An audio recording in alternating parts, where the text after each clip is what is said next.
Hi viewers, welcome to Bhaskar's area. AP mega DSC 2025కు సంబంధించి మరి కొన్ని జిల్లాల్లో రెండో విడత, మరికొన్ని జిల్లాల్లో మూడో విడతకు సంబంధించిన సర్టిఫికేట్ వెరిఫికేషన్ అనేది నిర్వహిస్తున్న విషయం మనకు తెలిసిందే. మరి కొన్ని జిల్లాల్లో అన్ని పోస్టులు ఫిల్ అయి ఉంటే అధికారులు తుది జాబితాను తయారు చేయడానికి సిద్ధమవుతూ ఉన్నారు. ఇంకా కొన్ని జిల్లాల్లో మరి కొన్ని పోస్టులు అభ్యర్థుల సర్టిఫికెట్స్ సరిగా లేకోకుండా కావచ్చు, లేదా అభ్యర్థులు వారంతకు వారు మాకు ఈ పోస్ట్ వద్దు, వేరే పోస్ట్ లో మేము సెటిల్ అయ్యాం అని రాసి ఇవ్వడం ద్వారా కావచ్చు, మరికొద్ది మంది అభ్యర్థులు కావాల్సినటువంటి అర్హతలు లేని కారణంగా కావచ్చు. ఎలాగైనా కొద్ది మంది అభ్యర్థులైతే మరి ఈ డిఎస్సికి అప్పుకోలేదు, వారి స్థానంలో మరి వేరే వారిని, వారి తర్వాత ఉన్నటువంటి వారిని సర్టిఫికేట్ వెరిఫికేషన్ కు పిలవడం జరుగుతోంది. మరి మొత్తానికి రెండో విడత సర్టిఫికేట్ వెరిఫికేషన్ పూర్తయిన చోట మూడో విడత సర్టిఫికేట్ వెరిఫికేషన్ అనేది మరి నిర్వహిస్తూ ఉన్నారు.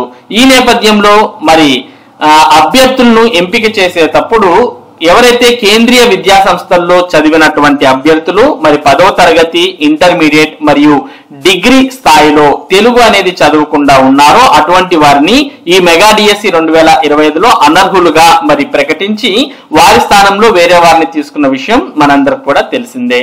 మరి ఇదే నియమం ఉర్దూ మీడియం వచ్చేసరికి అమలు చేయడం లేదని, మరి ఈ నియమం వారికి కూడా అమలు చేసినట్టయితే మాకు ఎంతో ఉపయుక్తంగా ఉంటుంది అంటూ అభ్యర్థులు పేర్కొంటున్నారు.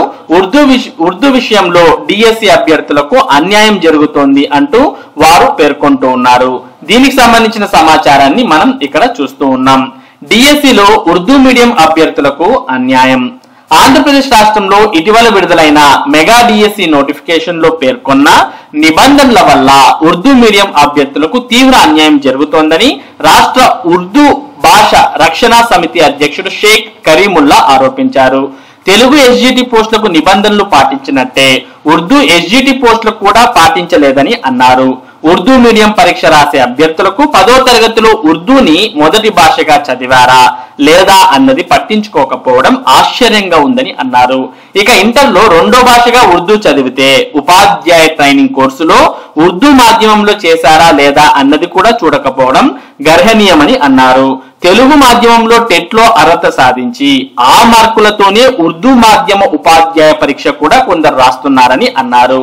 దీనివల్ల ఉర్దూ మీడియంలో తొలి నుంచి చదివిన అభ్యర్థులు నష్టపోతున్నారని, ఉర్దూ అభ్యర్థులకు న్యాయం చేయాలని సమితి అధ్యక్షులు షేక్ కరీముల్లా, ఉపాధ్యక్షులు షేక్ గౌస్, సభ్యులు నజీర్ అహ్మద్, షఫీ అధికారులను మరి కోరడాన్ని మనం చూస్తూ ఉన్నాం. మరి తెలుగు విషయంలో ఏ విధంగా అయితే నియమ నిబంధనలు పట్టించుకొని మరి సర్టిఫికేట్ వెరిఫికేషన్ నిర్వహించారో మరి ఉర్దూ మీడియం వచ్చేసేసరికి ఇవేవి పట్టించుకోలేదు అంటూ మరి డిఎస్సిలో ఉర్దూ మీడియం అభ్యర్థులు మాకు అన్యాయం జరుగుతోంది అంటూ వారు పేర్కొనడాన్ని మనం ఇక్కడ చూస్తూ ఉన్నాం. మొత్తానికి ఈ డిఎస్సి 2025 ప్రక్రియ అంతా కూడా మరి హడావిడిగా గందరగోళంగా జరుగుతున్న విషయం మనందరికి కూడా తెలిసిందే. ఇదంతా కూడా మరి 3 దశల్లో రిజర్వేషన్స్ అనేవి అమలు చేయడం వల్ల ఇలా జరుగుతుంది అని అధికారులు పేర్కొంటున్నారు. దానికి సంబంధించిన సమాచారాన్ని కూడా మనం ఇక్కడ చూడవచ్చు. అంతా హడావిడే. డిఎస్సి అభ్యర్థులు పరీక్షల షెడ్యూల్ విడుదల అయినప్పటి నుంచి ఇప్పటి వరకు ప్రతిరోజు టెన్షన్ గానే గడపాల్సిన పరిస్థితి.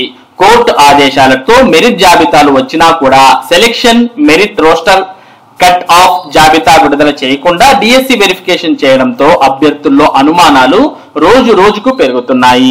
గత నెల 28, 29 తేదీల్లో డిఎస్సికి ఎంపిక అవుతారనుకునే వారికి కాల్ లెటర్లు పంపించి 2 రోజుల పాటు సర్టిఫికెట్లు పరిశీలన చేశారు. ఇందులో కొందరికి సాంకేతిక కారణాలతో కాల్ లెటర్లు వెళ్లలేదు.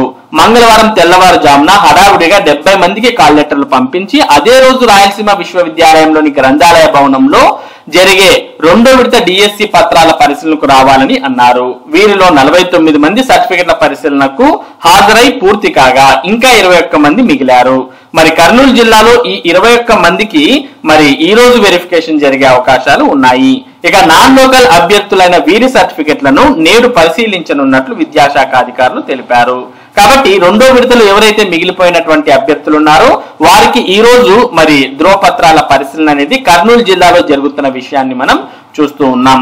మొత్తానికి అధికారులైతే ఎవరైతే అనర్హులు ఉన్నారో వారి స్థానంలో వెంటనే మరి వేరే అభ్యర్థులను పిలిచి సర్టిఫికేట్ వెరిఫికేషన్ అనేది నిర్వహిస్తూ ఉన్నారు. మొత్తానికి డిఎస్సి నియామక ప్రక్రియను ఎంత త్వరగా వీలైతే అంత త్వరగా పూర్తి చేయాలని, మరి సెప్టెంబర్ 5వ తేదీన ఫైనల్ సెలక్షన్ లిస్ట్ ను విడుదల చేయాలని అధికారులు భావిస్తూ ఉన్నారు. మరి మెగా డిఎస్సి 2025 నియామక ప్రక్రియ అనేది దాదాపుగా పూర్తి కాబోతోంది. మరి మొత్తం 16,347 పోస్టుల్లో దాదాపుగా 700 పోస్టుల దాకా మిగిలిపోయే అవకాశం ఉంది. మరి ఈ 700 పోస్టులను రాబోయే డిఎస్సిలో కలిపే అవకాశాలు ఉన్నాయి. ఇది ప్రస్తుతం డిఎస్సికి సంబంధించినటువంటి ముఖ్యమైన సమాచారం. ఇటువంటి ముఖ్యమైన సమాచారాన్ని భాస్కర్స్ ఏరియా మీకు అందిస్తూ ఉంటుంది. మరి ఈ సమాచారం మీరు మిస్ కాకుండా పొందడానికి మన భాస్కర్స్ ఏరియా యూట్యూబ్ ఛానల్ కు సబ్స్క్రైబ్ అవ్వండి. Thank you for watching this video.